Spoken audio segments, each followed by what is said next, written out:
There is no true joy in conforming. But not everyone has what it takes to be different. Introducing a crossover coupe for those who have what it takes to break free. The all-new Infiniti QX55 with a dramatic style that defies expectations and turns heads. The Infiniti QX55. Lead the way. Let the world catch up.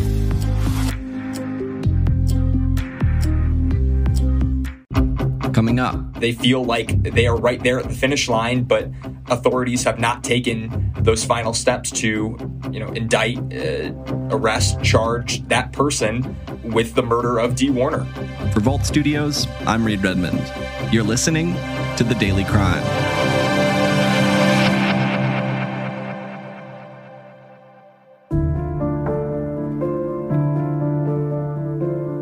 Sheriff's deputies are trying to find a missing Tecumseh mother. 52-year-old Dee Warner has not been seen for more than 2 weeks.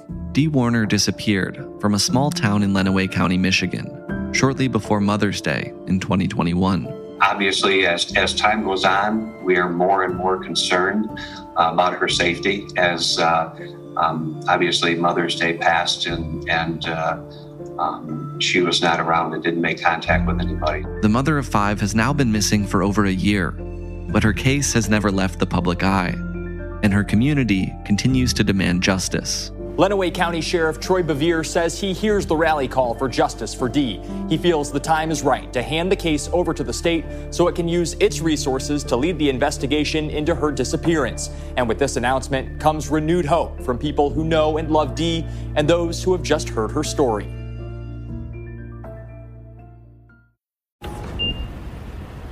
Do you hear that? That's the Infiniti QX50's way of saying hello, as it unlocks the door for you and invites you inside. Now you're comfortably sitting down and cooling down in your climate-controlled, quilted seat.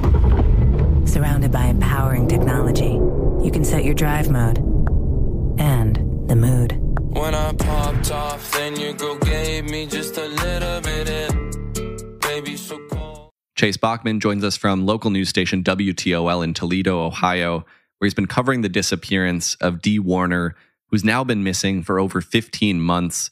Chase, tell us a little bit about Dee Warner. What have you heard about her in talking with family and friends?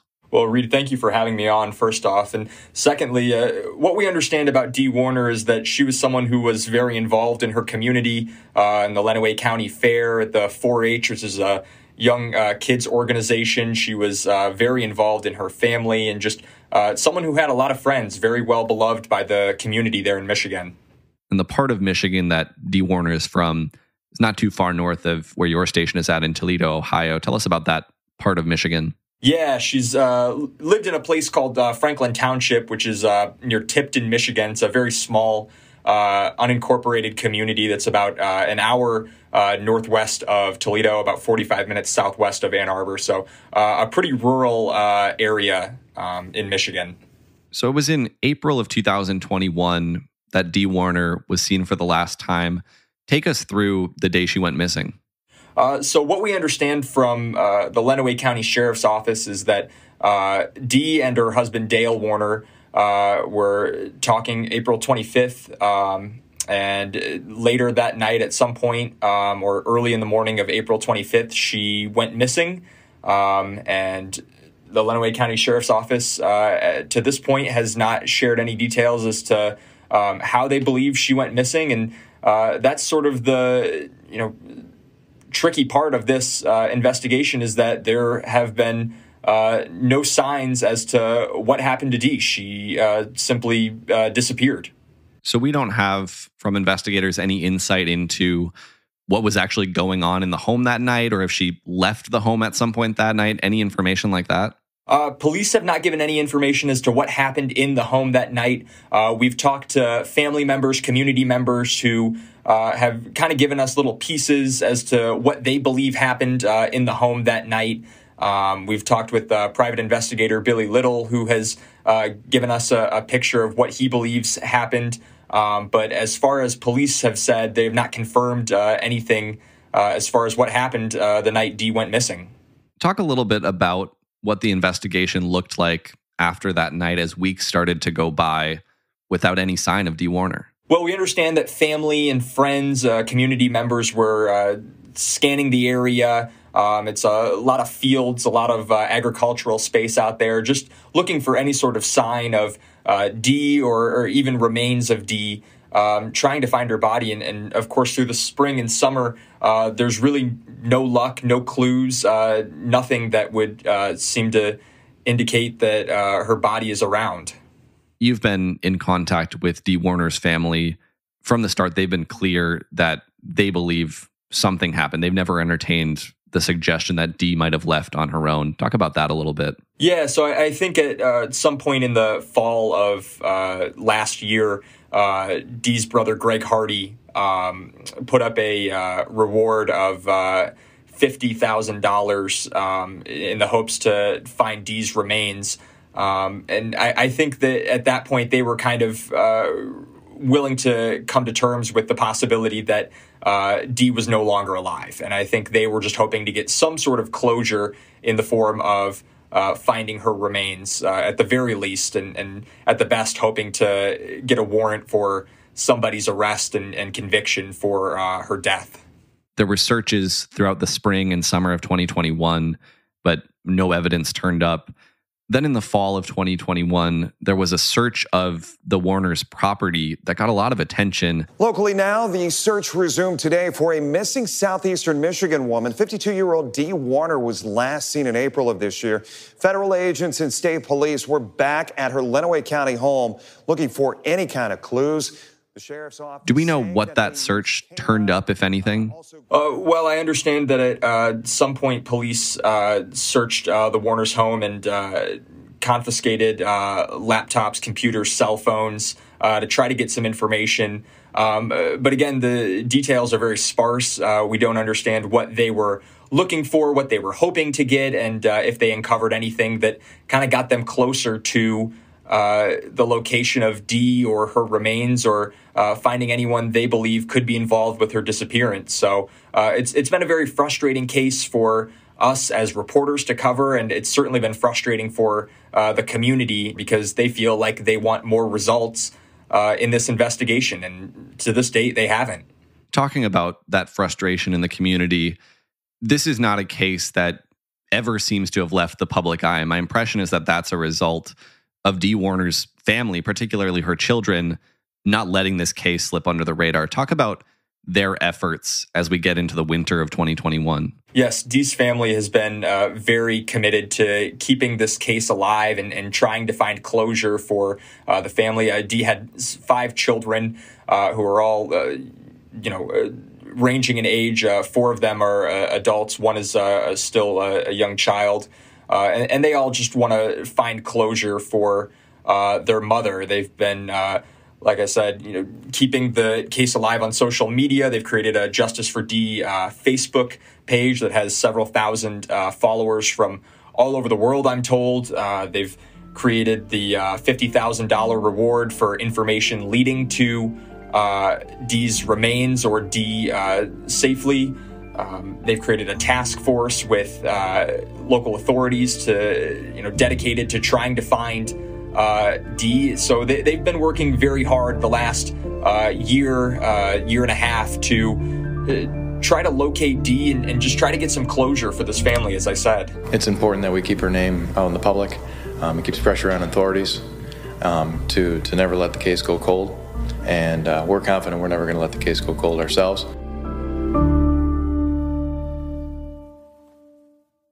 Looking for your next adventure? NerdWallet helps you compare travel and cashback cards to turn your everyday purchases into your next unforgettable experience. NerdWallet is a personal finance company whose mission is to provide clarity for all of life's financial decisions. NerdWallet can help you find the best credit cards, up your credit score, land the perfect mortgage, and so much more. They make it incredibly easy to learn all about finance, with thousands of articles covering every facet of personal finance. With NerdWallet, you can compare and shop for financial products that are the right fit for you without anything to worry about, because it's completely free to sign up. Tell the NerdWallet team more about you, and they'll recommend things like the best credit card for your spending habits, simple ways to up your credit score, and more. So don't wait. Get information from an award-winning team of 80-plus nerds. to make even the most complicated money questions and topics easy to understand. Find the smartest financial products for you on NerdWallet.com. That's NerdWallet.com. Or in app stores by downloading the NerdWallet app. It has been more than a year since Dee Warner was last seen, and now a private investigator hired by Warner's family says he has new evidence and believes an arrest will happen soon. You also mentioned that the family did end up hiring a private investigator. This past May, that private investigator shared some findings with the public. What evidence did he lay out at that point? Yes, so back in May, Billy Little was a private investigator hired in March of this year. In May, he released his findings on a YouTube channel in which he laid out almost entirely circumstantial evidence that would point to one suspect in particular, and we won't name that person, but basically laying out the case that this person, through a forged power of attorney, transferred the assets of Dee's trucking company, DDW Investments, into a new company called DDW Transportation, and through that move managed to gain control, 100% control of Dee's company. So it involves embezzlement, tax invasion, many dollars stolen from Dee. And they believe that this person that did this is also the person who committed the act of murder. It's competent, real evidence, and the accumulation of circumstantial evidence in this case leads us to only one conclusion. That's investigative attorney Billy Little, presenting the evidence he's gathered in Dee Warner's disappearance. Since he volunteered to help the family pro bono in March, he says he's collected some 200 hours of interviews talking to witnesses and checking testimonies, and finally presented his information to the Lenawee County Sheriff's Office Friday. And so the family has waited long enough. It's been over a year now. There's more than enough evidence to get a warrant.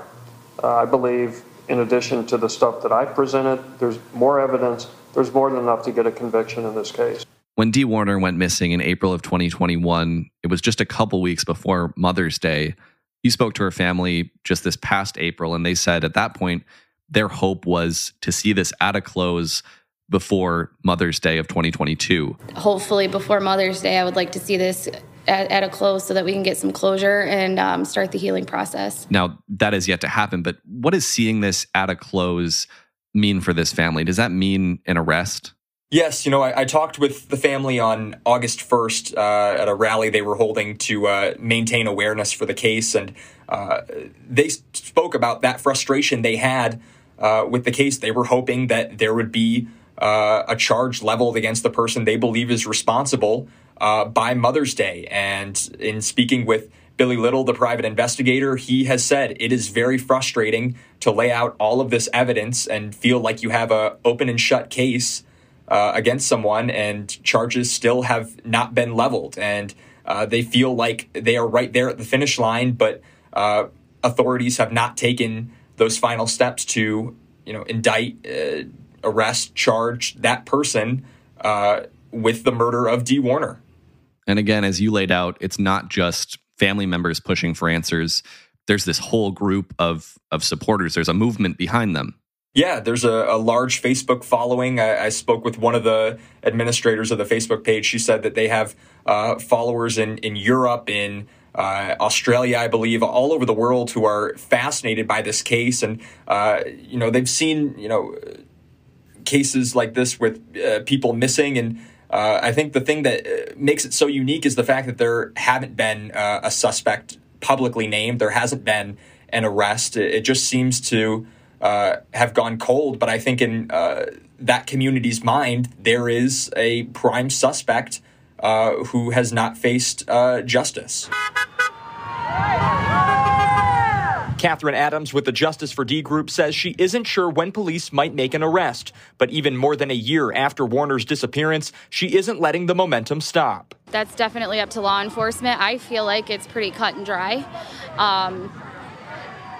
I'm not a lawyer or in law enforcement. I'm just a girl trying to create awareness so that we can find her and give her family closure. Talking about the law enforcement investigation into this case, it sounds like the frustrating thing for all the people who are demanding answers is just not knowing where that investigation is at. Now, there was some news recently. You reported that this case is now in the hands of Michigan State Police. Why is that significant? Well, for a long time, this case was headed up by the Lenawee County Sheriff's Office for the entirety of the investigation for almost a year and a half now. And I think as time has dragged on, the community has been frustrated that there was no results, no evidence of Dee's remains, no charges leveled against who they believe is the suspect. And I think they're just hoping that somebody makes some sort of decision about something. And I feel that they think this case has dragged on long enough. And finally, Lenawee County Sheriff made the decision, or made the request rather, to give this investigation to the Michigan State Police. I believe in doing the right thing for the right reasons at the right time, and I think that this was the right time. I think that making sure that we want justice for Dee. We want this to be solved. We want answers, and we want accountability. Who have many more resources, many more people, and can put many more hours into solving this case. And I think the community's hope is that Michigan State Police will do what they were frustrated that Lenawee County sheriffs did not, and that is arrest the person they believe is behind Dee's disappearance. We'll continue to keep an eye on your reporting as this moves forward. Chase Bachman with WTOL in Toledo. Thanks for sharing this story. Thank you for having me. And thank you for listening to this episode of The Daily Crime. We're right here with a new one every day of the week, Monday through Friday, so make sure you're subscribed to or following The Daily Crime wherever it is you happen to be listening right now. If you're looking for something else to listen to, I encourage you to check out Vault Studios' newest podcast, Intent, the Tex MacGyver Case, that's available now. That'll do it for this one. Until next time, for Vault Studios, I'm Reed Redmond.